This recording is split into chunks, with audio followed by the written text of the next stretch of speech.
Chapter 3. An old friend returns. I sat on the chair that lay in the middle of the living room. The chair that lay before the painting in which I had seen frightful things. I stared at it again while being lost in the recollection of the events that had gone down earlier. It was about 2 hours past dusk. My father and I returned to the house 4 hours ago. On our way back home, my father had advised me not to mention to my mother any of the things that had taken place. I had obeyed and kept the accident concealed under the cover of lies.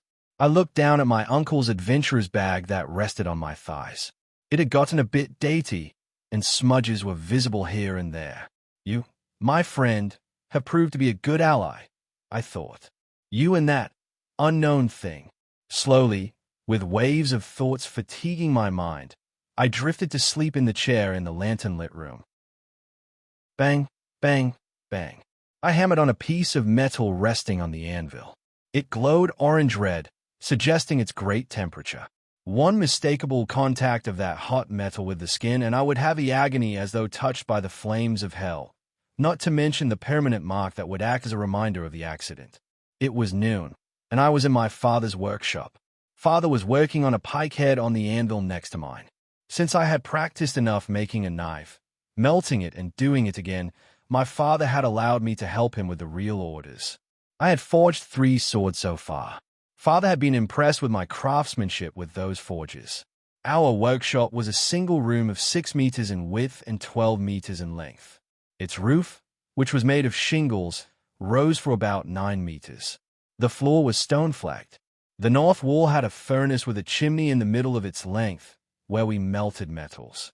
On the east side of the building, we stored various raw materials for various forges.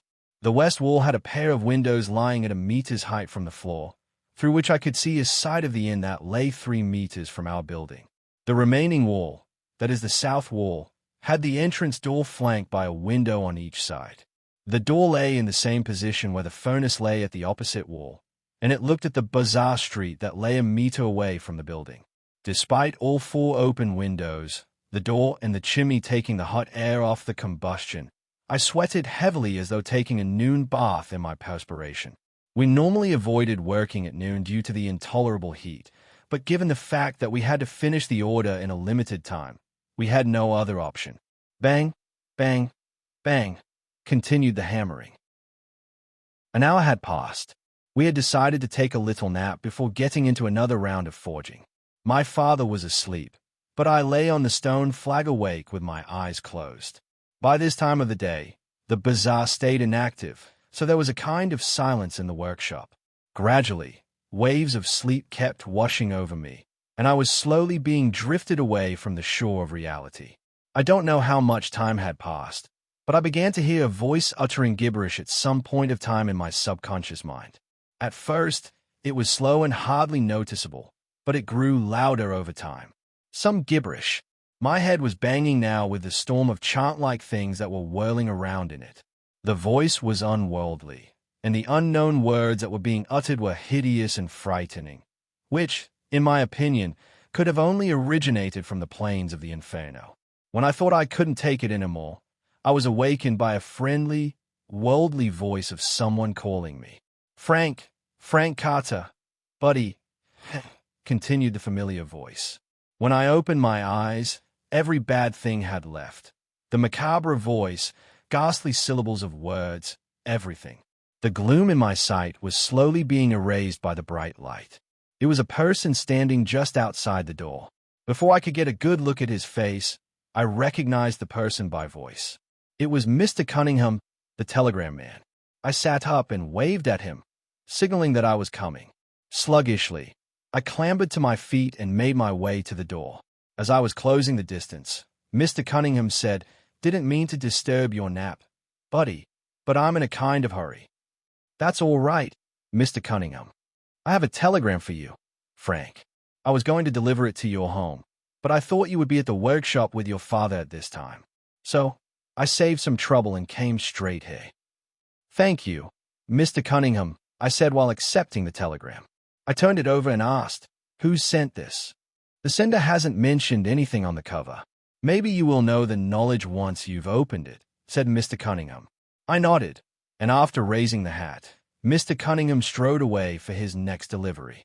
Unable to suppress my curiosity, I tore open the cover. A folded letter came into sight. I thrust the cover into one of my pockets and unfolded the letter. Hello, Frank. Yesterday evening, I returned to my house here from Greece, and I am coming to see you at your house soon after dusk today. I have done some more study and found a way to save ourselves from the Time Guardian. It is an amulet forged with mighty magic. I have it in my possession, by the courtesy of an old witchcraft practitioner and fortune-teller who goes by the name Eliza. But it lacks 3 magical power pellets, suggested by 3 carved slots, that go into it. I have roughly marked the locations from where we can retrieve them. Combining those 3 power pellets with a magical amulet I spoke of would grant the bearer the godly powers, and I think that is exactly what we need if we wish to stand a chance against Sirius. I have much to talk about when I see you. And do one thing, will you? Tell your parents that a loyal former servant of our king, Razum, and your good friend is coming to see you today, and he wishes to take you to the training of a soldier. Tell them that it would be just an evaluation. After finishing the training, it would be up to you to join the king's men in the army. I know it is kind of wrong to keep your loved ones under the cloud of Fawcett, but it would be better this way. Randolph Smith. I turned the page and scrutinized for any hidden message he might have added. Upon learning that it didn't exist, I folded the letter back and tucked it in the same pocket where the torn cover of the letter lay. I had a look outside. Judging by the position of the sun, it was about 2 hours before dusk. The street before me had already begun bearing people, suggesting that the bazaar was awakening slowly to its full state, that is, the bustling dance of customers and shopkeepers. Behind me, I sensed my father stirring. Soon, he would be up for the work. Should I tell him about Mr. Smith now, or at home? I thought, staring at a point on the street before me. What if my father forbids it? I shook my head.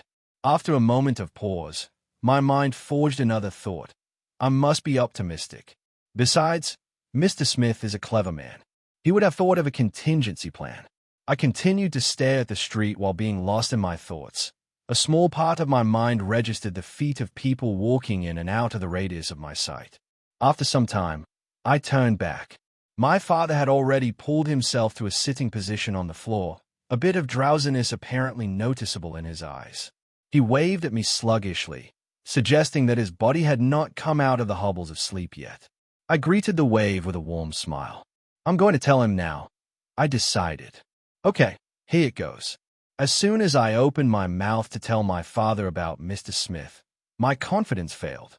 As a result, the only thing that came out of my mouth was breath carrying no words. Father must have noticed that because he asked me, "You wanted to say something, son?" No. I shook my head. I mean, yes. I nodded my head. I was going for a little walk near the well to freshen up my mind. Would you like me to fill our canteen? I think it's nearly empty. I made up something. Yes, sure, Father replied. And here, take this. Father rummaged through his right trousers pocket, and in the next moment he brought out some money. While you are at it, get yourself something to eat from Mrs. Tannis. I strode to him and took the money. Something you would like me to bring for you, Father? Nah. Father tapped at his stomach region and said with a smile, Have tucked a lot of your mom's exotic veggie special at breakfast. Still trying to deal with it. I smiled back, walked to the canteen, grabbed it, turned and headed out for the well. Splash, splash. The bucket partially dipped, came out and dipped again in the water within the well. The bucket's handle was tied with a rope that went up through the pulley fixed over the surface of the well and into my hands. The rope was tethered to a prop of the pulley. I jerked the rope to fill the bucket. Splash, splash, splash, came the sounds from within the well. As the bucket was being filled, an old piece of memory came to my mind. The memory of me dreaming on that damnable night in my house at the Yellow Lotus. I had taken shelter within a well similar to this, except for the pulley mechanism, to lose my ghoulish pursuit. The opposite force on the rope suddenly felt heavy. It's filled, I thought, and began pulling. The pulley made a certain mechanical sound accompanied by the rope squeaking, due to the active tension in it, at every pull. The well jutted out right in the middle of the junction where 4 main streets of the bazaar met. Around me stood stalls and shops of all kinds and sizes. Those who couldn't afford shops sold from tents, which they unfolded and carried back home at night. The bazaar had fully awakened and had reached its peak. While keeping the pull on, I looked back at Mrs. Tennis's bakery shop, which stood 50 meters away in the north, through the passing crowd of people. The four main streets lay geographically pointed to north, east, south, and west. It was like a giant compass with its 4 pins of direction.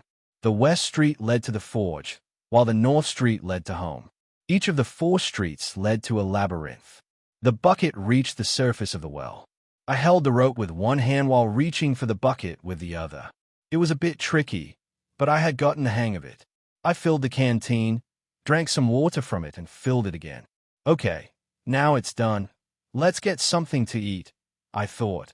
And after leaving the partially filled bucket on the stony surface of the well, I made my way to Mrs. Tennis's shop. In a moment, I was lost in the bustling crowd of people. It was an hour past dusk. I sat on the chair before the painting in the living room, waiting for Mr. Smith. I had gone through the trouble of telling my parents about Mr. Smith and his apprenticeship as a soldier. I had to keep the knowledge of the letter concealed, so I had forged a lie of meeting him at the bazaar's 4 Main Street junction while I was there earlier for water. At first, they had hesitated, but then had begun to take things into consideration. If that's what you want, son, then we have no problem walking that path, Father had said. Don't worry, Father. After the training, if I did well, it would be completely on me if I wished to join the King's army. Mr. Smith clarified that there would be no compelling constraint laid on me, I had said. Father had nodded, and there had followed a short period of silence. But as parents, we will make certain, as any caring parent would, that your Randolph Smith is legit and not some impostor who would abduct children for slavery and other wicked purposes, Father had said. I've been with Mr. Smith before. He is a good guy, and is a retired general of the army of our King raised him, I had said. Then he would have no problem proving it to us, would he? Had come the voice of my mother. Yes, no problem. I had nodded confusedly. And how long this training of his would take? My father had asked while rubbing his beard. He didn't exactly acknowledge me on that. I had replied. Knock, knock, knock came the sound of rapping from beyond the main door. My eyes widened. He's finally here, I thought. I stood up and readied myself to answer the door. But before I could make a single move, my father showed up from the adjacent north room door. Father held his right hand gently and said, "Let me." I nodded slightly, gulped, and stood petrified as I watched my father answer the door. I hope it goes smoothly, I thought. The door was opened, and a cool breeze, brushing through Father's hair, rushed into the house. The figure of a person, who must be Mr. Smith, stood outside, which stayed blocked from my view due to the presence of my father in between. "Good evening, there. I'm Randolph Smith," came the raspy voice. "May I help you, Mr. Smith?" Father asked. "I'm here to see Frank. We've had a conversation. Didn't Frank tell you?" Randolph asked. "Yes, he did," Father replied. "So, may I see him?" Randolph asked. This is getting awkward, I thought. Should I intervene? Why do you want to see him? State your business. Father became a bit harsh. I am a retired general of our King's army, and I'm here to present a proposal to Frank for the training of a soldier. If he does well, then upon his wish, I'll personally see to it that he will have a better starting position in the army when he turns 18 and joins it. How can we be sure that you're not pretending any of that? Father asked. I couldn't silently keep on beholding that rough ride. Father, he's a friend. I trust him, I said finally. I've got this, Frank, Randolph called out. He then continued the intercourse with my father.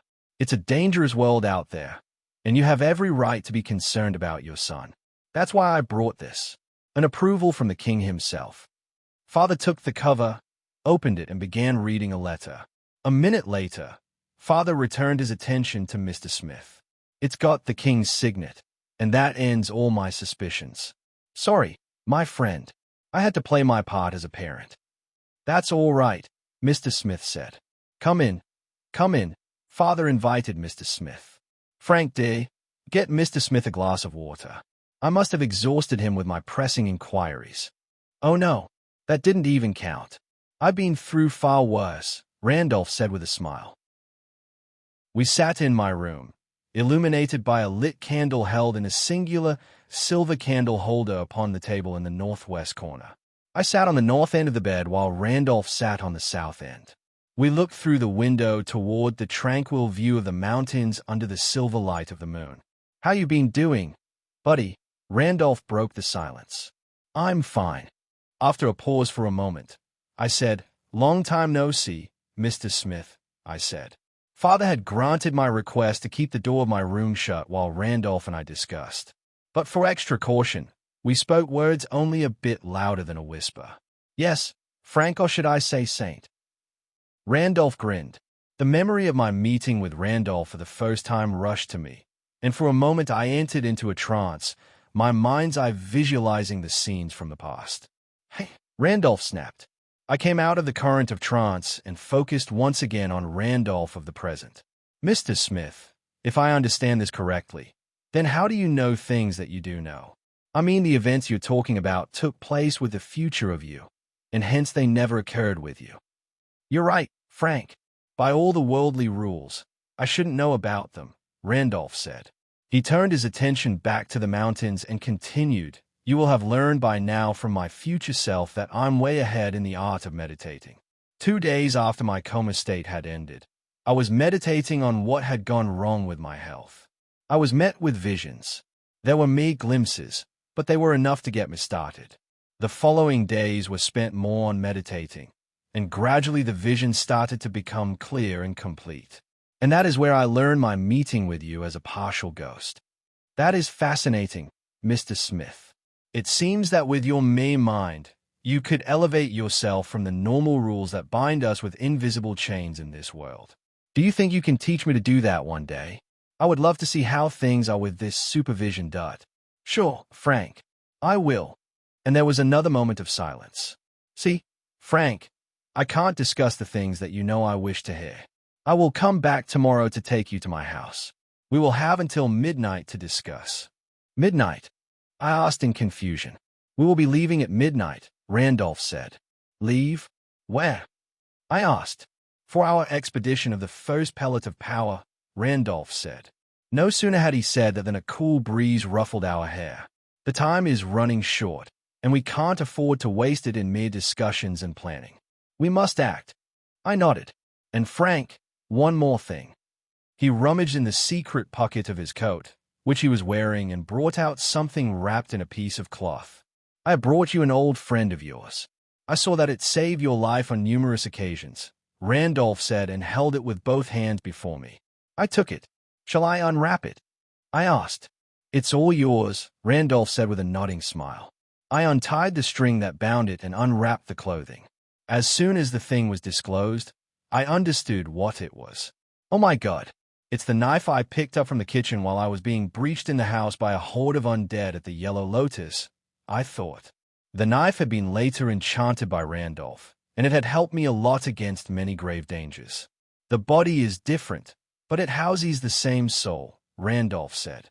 It took me a moment for me to realize what had just been said. The knife must be an exact duplicate of the one Randolph had bought, and he must have enchanted it with the same magic my kitchen knife had had. "Oh, thank you, Mr. Smith." "No thanks required. I thought you would need it more than ever, so I recreated it to help you stand on your own in the time of danger." There was another moment of silence. "Before you hit the sack, you need to tell your father that you'll be leaving tomorrow for the training with me," Randolph said. "Yes, I will," I said with confidence, because since my father had seen that signet of the king, he had loosened up everything. I knew that you'd need a contingency plan in persuading my parents. "By the way, how did you fake the king's signet, Mr. Smith?" I asked in puzzlement, knowing that it was utterly impossible to sham a king's signet. Randolph grinned and said, "I didn't." The answer just shook me. "You mean the signet is not a counterfeit? You actually went to the king and got his personal approval?" "Yes, that's right. I served the king well in my time. In fact, I was one of his favorite generals. He would do anything for me," Randolph said. The conversation went on as the moon continued its ascent toward the zenith.